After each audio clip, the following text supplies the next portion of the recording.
Exam Tutor Lectures, click on subscribe button and click on bell icon for latest notifications. Hello everyone, welcome to Exam Tutor Lecture. This lecture is about tissues and this is part 5 of this chapter of class 9, that is chapter 6.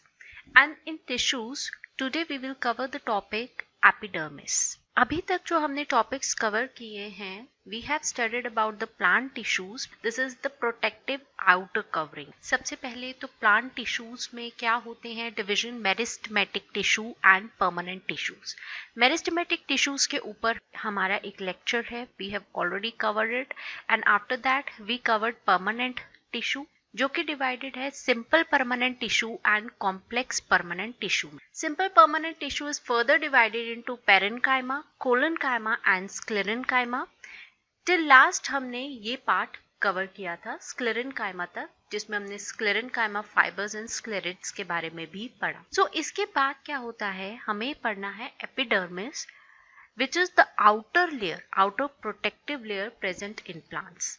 After epidermis जो हमारा next lecture होगा, that will be about the complex permanent tissue, that is the vascular bundles जो होते हैं xylem and phloem, हम उनकी study करेंगे.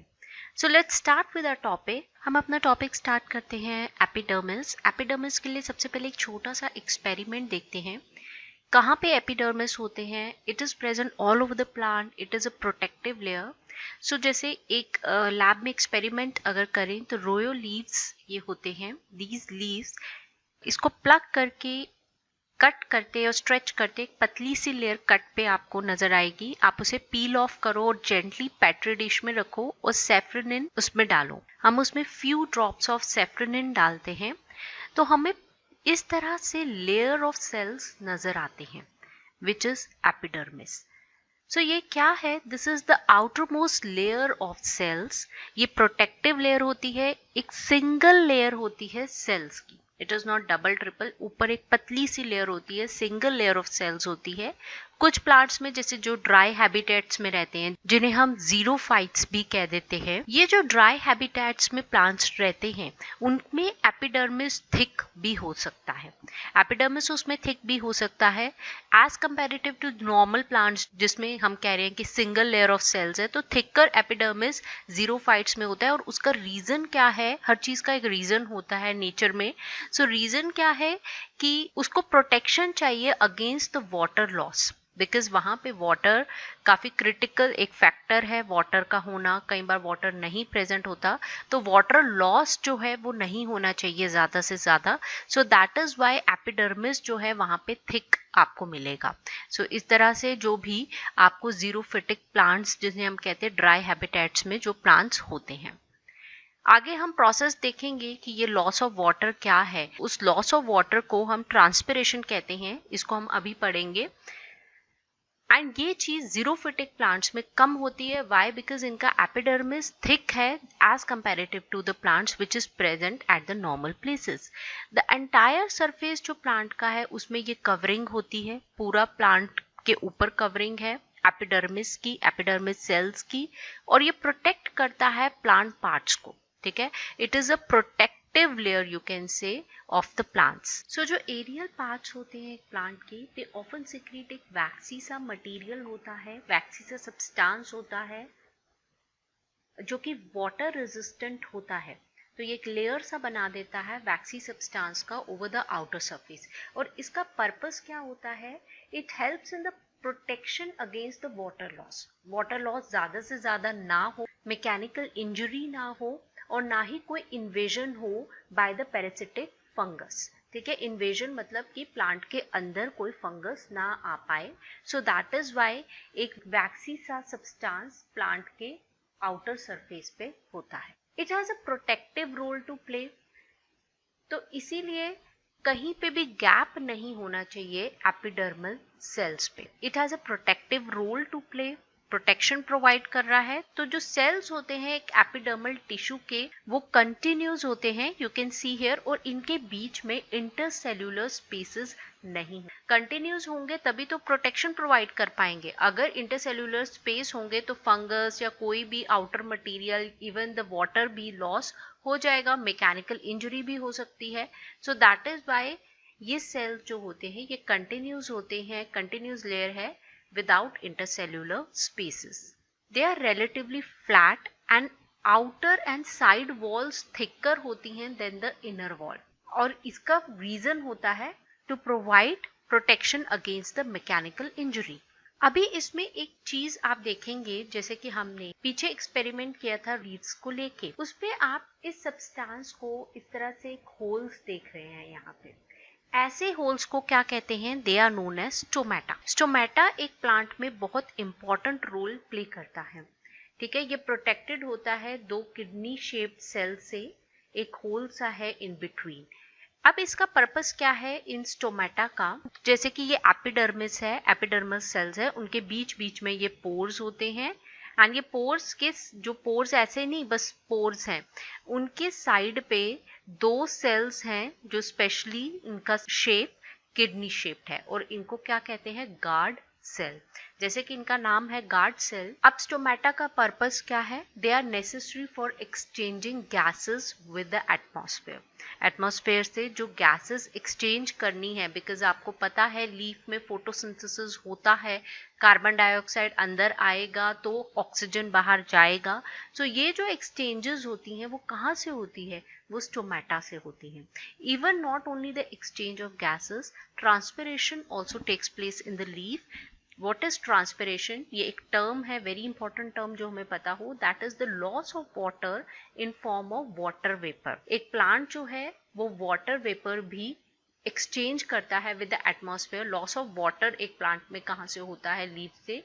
Transpiration हम उसको कहते हैं, that also takes place through stomata. So ये जो वाटर वेपर्स होते हैं ये भी एक प्लांट से बाहर कैसे जाते हैं? Through the stomata. So stomata में हमने बताया, स्टोमेटा में there takes place exchange of gases as well as the transpiration also takes place with the help of stomata. और उसके साइड पे एक स्टोमेटा को यानी एक होल को हम कहते हैं स्टोमा। सो एक स्टोमा में किडनी शेप सेल्स हैं जिन्हें गार्ड सेल कहते हैं।